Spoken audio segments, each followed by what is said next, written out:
Bliži se vrijeme kada luk ulazi u svoju završnu fazu prije berbe, pa je sada krajnje vrijeme da mu damo onaj zadnji poticaj hranjivima kako bi bio krupan, zdrav i dugotrajan nakon berbe.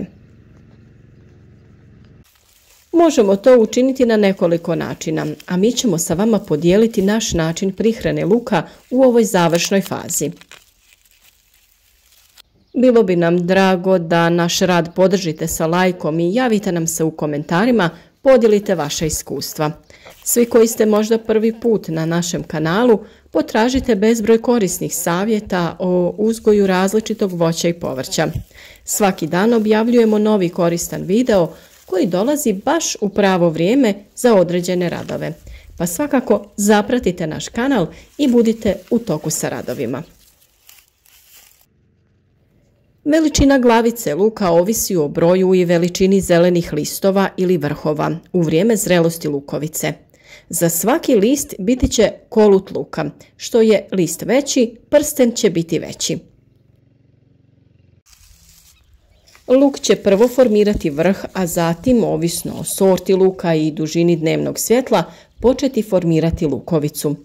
Luk karakterizira dužina dana. Sorte luka dugog dana prestaće formirati vrhove i početi formirati lukovice kada dužina dana dosegne 14 do 16 sati, dok će lukovi kratkog dana početi stvarati lukovice mnogo ranije u godini kada ima samo 10 do 12 sati dnevnog svjetla. Naravno da je najvažnija priprema tla prilikom sadnje luka. O tome imate i poseban video na našem kanalu. Parcele za sjetvu trebaju biti plodne, dobrih vodozračnih karakteristika, slabo kisele do neutralne pH reakcije zemljišta. pH vrijednost tla u kojem će se uzgajati luk trebala bi biti između 6 i 7. Na isto mjesto dolazi tek 4. godine. Sadi se poslije kultura koje su pognojene stajnjakom i koje ostavljaju nezakorovljene parcele. Dobri predusjevi za crveni luk su kupus, mrkva, grašak, grah, tikvice i druge povrtne vrste. Posebno je mrkva dobra kao predusjev, ali i kao združeni usjev sa crvenim lukom. O tome također imate poseban video zašto je to dobro. Prvo što smo uradili prije same sadnje jeste posuli drvenim pepelom naše gredice. Pepeo će djelovati kao dezinficirajuće sredstvo, kao zaštita od štetnika, ali i kao gnojivo, što je najvažnije. Protiv puževa, protiv lukove muhe, kao dodatak kompostu ili za obogaćivanje tla. Pepeo od drveta se koristi u vrtovima za brojne namjene. S obzirom na to da je pepeo nastao sagorijevanjem biljaka, on sadrži 13 osnovnih elemenata potrebnih za rast biljaka. Izvrstan je izvor kalcija, kalija i mikroelemenata za vrt. Njegova glavna zadaća u tlu je smanjenje kiselosti sredine, a luku je to prijeko potrebno jer ne voli kisela tla. Gnojidba luka je najbolja u prvih 7 dana nakon sadnje hranjivom koje osigurava opskrbu hranjivim tvarima. Prihranjivanje je važno kako bi se osigurala zadovoljavajuća veličina, težina i naravno kvaliteta. Elementi poput kalcija i bora su ključni za sprječavanje pojave truleži i duži vijek trajanja. A najvažniji elementi koji se moraju osigurati luku su dušik, koji je vrlo važan u početnoj fazi, fosfor i kalij. Oni se daju u omjeru 10-10-10 ili 6-4-8. Sljedeće prihranjivanje koje se može primijeniti jeste od 4 sedmice od sadnje i tada treba zadovoljiti 40% potreba za dušikom, kalijem i kalcijem, a sljedeće prihranjivanje je u fazi bujanja. Mineralnu gnojidbu za uzgoj luka uvijek treba uskladiti sa zalihama hranjiva u tlu, te određene količine hranjiva, osobito dušika, dodavati ovisno o potrebama za istim u određenoj fazi razvoja luka.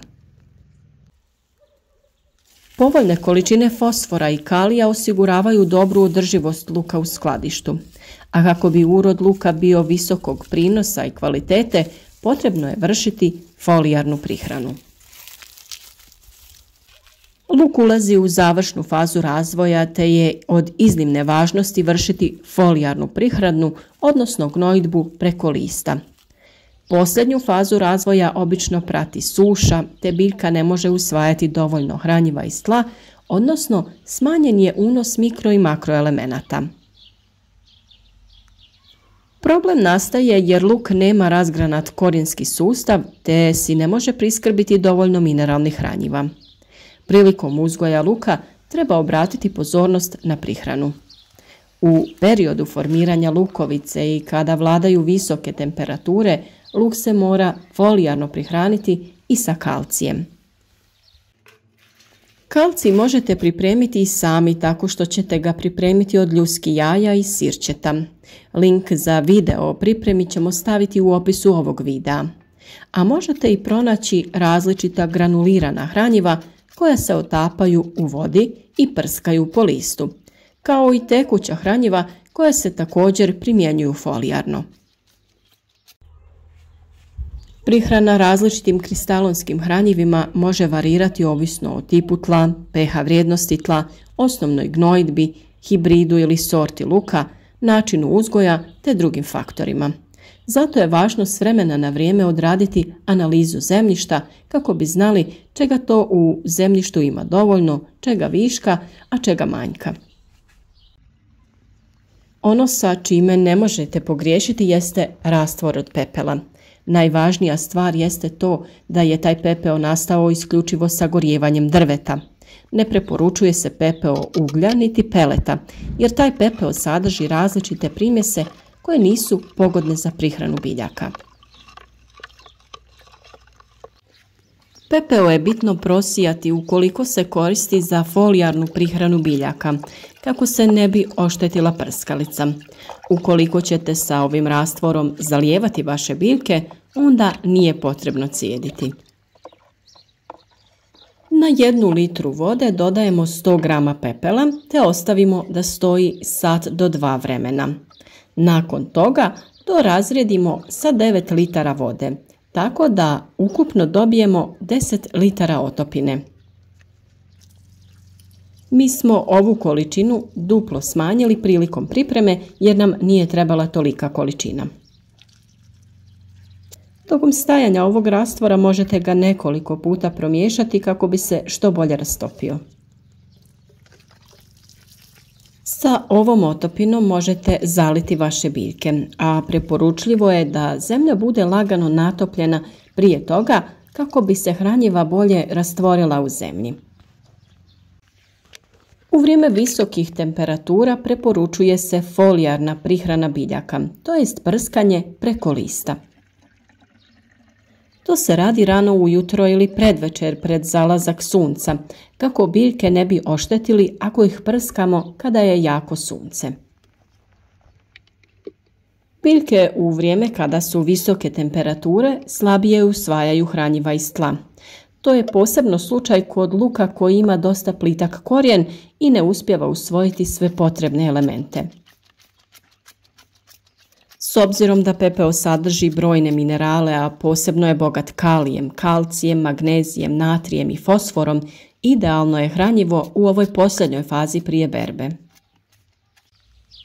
Zalijevanje luka sa vodom dalje se vrši sve dok listovi ne krenu da žute i polijegaju. Kada je onaj prijelaz između glavice luka i lista mekan, tada se u potpunosti prestaje sa zalijevanjem. Luk se tada suši i priprema za berbu. Hranjivo koje mi često koristimo, a također je korisno u ovoj fazi, je Black Up. Black Up je proizvod namijenjen poboljšanju rasta i ishrane biljaka. Sadrži visoko učinkovite i slične huminske tvari. Poboljšava strukturu tla, potiče mikrobnu aktivnost tla. Pospješuje apsorpciju hranjivih tvari, povećava kapacitet zadržavanja vode, poboljšava prozračnost tla, omogućuje ispiranje soli i nudi odlične uslove za uzgoj. a ono što je najbitnije sadrži kalij koji je neophodan u ovoj završnoj prihrani. Ovo sredstvo također je dopušteno za korištenje u ekološkom uzgoju. Na 10 litara vode dodajemo 20 ml ovog hranjiva te sa tom otopinom prskamo biljke. Vrlo važan korak kod uzgoja luka je redovno zalijevanje i adekvatna količina vlage. Mi smo iz tog razloga naš luk malčirali slamom i osigurali mu dovoljno vlage. Samim tim smo smanjili količinu korova i smanjili broj zalijevanja. Ispod malča vlaga se duže zadržava, pa je zalijevanje neophodno tek nakon 3 dana, kada su visoke dnevne temperature i nema padavina. Video o malčiranju imate već na našem kanalu. Nadamo se da će ovi savjeti biti od pomoći kako bi uzgoj luka bio uspješan i ove sezone. Sretno!